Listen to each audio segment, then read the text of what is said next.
నెల్లూరు జిల్లా రాపూర్లోని Shri CVK junior కళాశాల నందు ఇంటర్మీడియట్ చదువుతున్న పిల్లలకు పాఠ్యపుస్తకాలు మరియు బ్యాగులు వెంకటగిరి నియోజకవర్గ ఎమ్మెల్యే కురుగొంట్ల రామకృష్ణ ఆదేశాల మేరకు రాపూరు తెలుగుదేశం పార్టీ నాయకులు పంపిణీ చేయడం జరిగింది. ఈ సందర్భంగా మండల అధ్యక్షులు దంతోలు వెంకటేశ్వర్లు రెడ్డి మాట్లాడుతూ గత ప్రభుత్వం పైకి ఆర్భాటం చేశారే తప్ప నిజానికి ఈ కాలేజ్ కట్టింది టీడీపీ ప్రభుత్వమేనని తెలిపారు. రంగులు వేశారే తప్ప ఇంకేమీ చేయలేదన్నారు. ప్రిన్సిపల్ గారి ఆధ్వర్యంలో కాలేజీ స్టాఫ్ లెక్చరర్ గారు అందరూ కూడా మమ్మల్ని అందరినీ తెలుగుదేశం ప్రభుత్వం రాజకీయ నాయకులు అందరినీ కూడా ఇక్కడికి మీ ఎమ్మెల్యే గారికి చెప్పి పుస్తకాలు పంపిణీ ఉందనే కార్యక్రమాన్ని చెప్పారు. మేము మా ఎమ్మెల్యే గారికి తెలియజేశాం.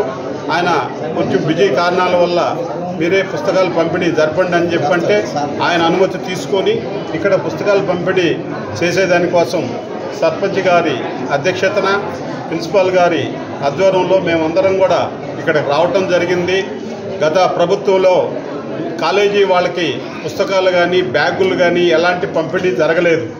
ఎందుకంటే జగన్మోహన్ రెడ్డి నాడు నేడు అనే కాలేజీ స్కూళ్ళకి మేము ఇంత గ్రాంట్లు పెడుతున్నాం అన్నీ చేస్తున్నాం అని చెప్పి అన్నారు. ఎంత మోసపూరిత టీవీల్లో పేపర్లో మీడియాలో వచ్చేదే తప్ప ఎక్కడ ఏ స్కూల్లో ఏ కాలేజీలో గత ప్రభుత్వం తెలుగుదేశం టైంలో 14 నుంచి 19 వరకు కట్టిన బిల్డింగులకు రంగులు వేసారే కానీ వాళ్ళు కొత్త బిల్డింగులు నిర్మించిన సందర్భాలు ఈ మండలంలో మీ విలేకరులకు మీరందరికీ కూడా తెలుసు. ఏ పంచాయతీలో ఏ బిల్డింగులు కట్టారండి. కానీ తెలుగుదేశం ప్రభుత్వం నారా చంద్రబాబు నాయుడు గారు ఆదేశాల మేరకు లోకేష్ బాబు విద్యాశాఖ మంత్రిగా అతను యువగళం పాదయాత్రలో రాష్ట్ర వ్యాప్తంగా తిరిగిన తర్వాత అక్కడ సమస్యలు ఏ మండలంలో ఏ సమస్యలు ఉన్నాయని క్షుణ్ణంగా తెలుసుకొని కాలేజీలకి ఏం చేయాలన్నా స్కూళ్ళకి ఏం చేయాలనేది నిర్ణయించుకొని ఈరోజు మన రాష్ట్ర భవిష్యత్తుని దూరదృష్టితో ఆలోచించి మంచి విధానంతో మనం ముందుకు పోవాలనే ఉద్దేశంతో ఈరోజు ఇంటర్మీడియట్కి కూడా పుస్తకాలు బ్యాగులు ఇన్ని పంపిణీ చేయటం కూడా జరిగింది. మరి మన రాపూర్ కాలేజీ చిన్నప్పటి నుంచి ఇక్కడ అందరం కూడా చదువుకొని పెరిగాం కాబట్టి సార్ ఇక్కడ సిమెంట్ రోడ్డు బ్యాలెన్స్ కూడా ఉందన్నారు.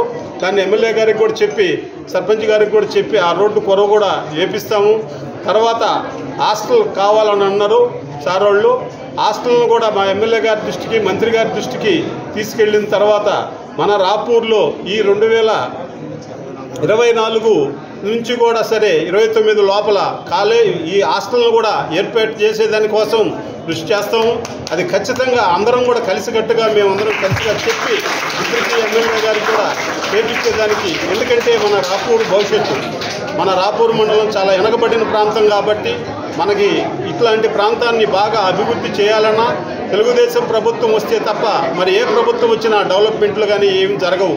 ఇవన్నీ మమ్మల్ని ఆహ్వానించి పిలిచి చేసినందుకు ఈ కాలేజీ మీద దృష్టి పెట్టి ఎమ్మెల్యే గారికి మంత్రి గారికి చెప్పి ఈ డెవలప్మెంట్ అనేది ఖచ్చితంగా చేస్తున్నామని చెప్పి ఆశిస్తున్నాం.